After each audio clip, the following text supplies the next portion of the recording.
नमस्कार साथियों, सीडीपी 5 का पंच में आपका फिर से स्वागत है। मैं आपके सामने फिर से लेके प्रस्तुत हूं 5 शानदार प्रश्न और उससे भी शानदार उनकी एक्सप्लेनेशन। तो चलिए देखते हैं आज के क्वेश्चंस को। तो पहला क्वेश्चन आपके सामने है, many people who were alive at that time remember exactly where they were and what they were doing when they heard that Rajiv Gandhi was assassinated, what type of memories displayed here. कई लोग जो उस समय जब वे सुन रहे थे कि राजीव गांधी की हत्या कर दी गई थी जीवित थे, उन्हें ठीक से याद है कि वे कहां थे और वे क्या कर रहे थे। यहां किस प्रकार की स्मृति दर्शाई गई है। जब कोई हमारा ऐसा इवेंट होता है जिस इवेंट को हम देखेंगे कि हमारे दिमाग में रजिस्टर हो जाता है, बिल्कुल फिक्स हो जाता है और उसके आसपास की सारी चीजें याद रहती हैं हमेशा। ऐसी कोई अप्रत्याशित घटना होती है, कोई हमारे पास ऐसा एक एक्सेप्शनल इवेंट होता है, हमारे लाइफ का एनेक्डोट होता है जो हमारे दिमाग में बहुत गहरा असर कर जाता है और उससे आसपास की जुड़ी सारी चीजें जुड़ जाती हैं। इस तरह के जो मेमोरी होती है उसे कहा जाता है फ्लैशबल्ब मेमोरी।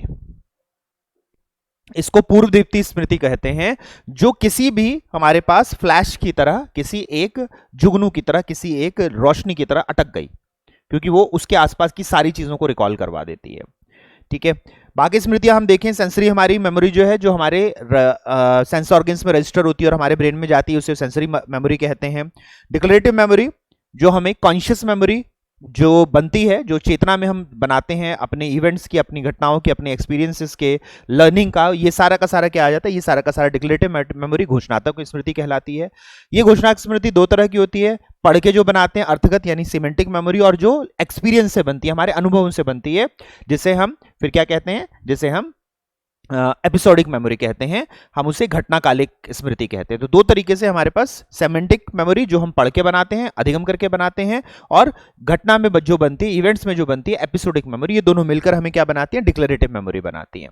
और फिर हमारे पास ये जो डिक्लेरेटिव मेमोरी बन रही होती है वो क्योंकि कॉन्शियसली बनती है तो उसको हम कहते हैं एक्सप्लिसिट मेमोरी, और वहीं पर जो नहीं बन रही होती, जो अनकॉन्शियस में बनती है, उसको कहते हैं इंप्लिसिट मेमोरी, जिसके अंदर हम फिर देखेंगे प्रोसीजरल मेमोरी आती है, हमारी प्रक्रियात्मक या सेंसरी मोटर स्मृति आती है। तो ये हमें देखने को मिलता है स्मृति का पूरा chart.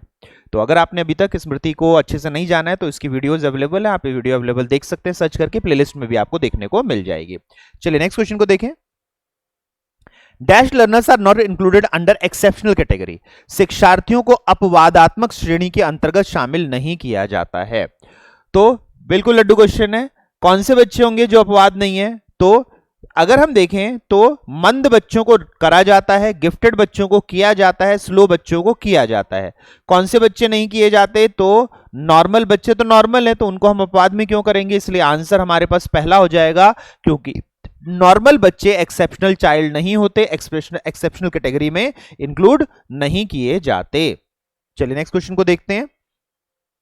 If a learner has difficulty in reading, then what type of learning disability? यदि एक बच्चे को पढ़ने में कठिनाई है तो यहां पे हम पढ़ने की कठिनाई देखते हैं, डिफिकल्टी इन रीडिंग देखते हैं। सीधा सीधा हमें देखने को मिलता है रीडिंग से जो डिफिकल्टी है उसे हम कहते हैं डिसलेक्सिया, यानी पठन वैफल्य या पठन वैकल्य।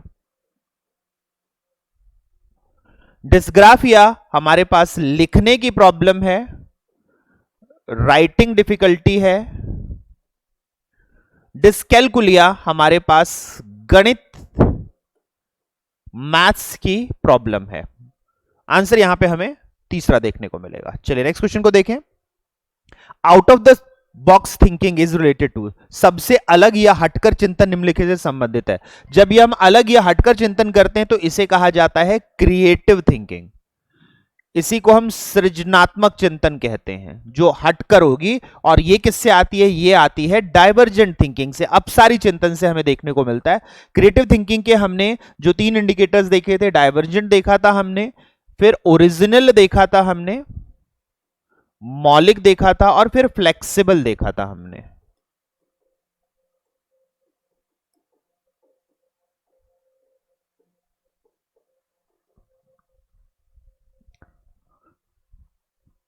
बाकी हम देखें तो हमारे पास तार्किक चिंतन, लॉजिकल थिंकिंग, एनालिसिस, इवैल्यूएशन, और जब हम अलग अलग तरीके से सिंथेसिस क्रिएटिविटी करते हैं तो उसे लॉजिकल थिंकिंग कहते हैं। वहीं पर कन्वर्जेंट थिंकिंग की हम बात करें तो जो सिंथेसिस के लिए प्रयोग की जाती है, जब सारी चीजें इकट्ठा करी जाती हैं तो उसे हम कन्वर्जेंट थिंकिंग कहते हैं। आंसर यहां पे हमें फर्स्ट देखने को मिला। चलिए नेक्स्ट क्वेश्चन को देखें। An infant takes time to distinguish the father from other men. This aspect of development happens because of the following principle. एक शिशु को पिता को अन्य पुरुषों से अंतर करने में समय लगता है। यहां पर एक्चुअली प्रॉब्लम क्या है बच्चे के साथ? प्रॉब्लम यहां पर बहुत सारे लोग खड़े हैं,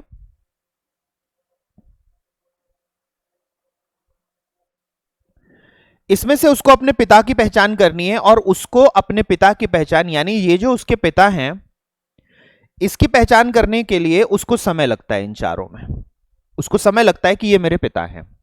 इसका मतलब क्या हुआ? इसका मतलब हुआ कि वो सबके लक्षणों में से अपने पिता के लक्षणों को अलग करने में समय ले रहा है।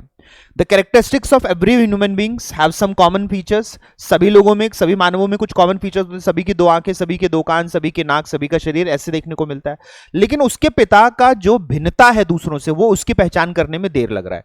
यानी बच्चा सामान्य तो आराम से पहचान रहा है, लेकिन उसके बाद वो विशिष्ट को पहचानता है। विशिष्ट जो उसके पिता हैं वो जनरल यानी सभी को एक समान मानना तो देखता है, लेकिन स्पेसिफिक वो अपने फादर को पहचानना देर कर रहा है। तो यहां पर सामान्य से विशिष्ट की ओर हमें चलता हुआ दिख रहा है विकास क्रम।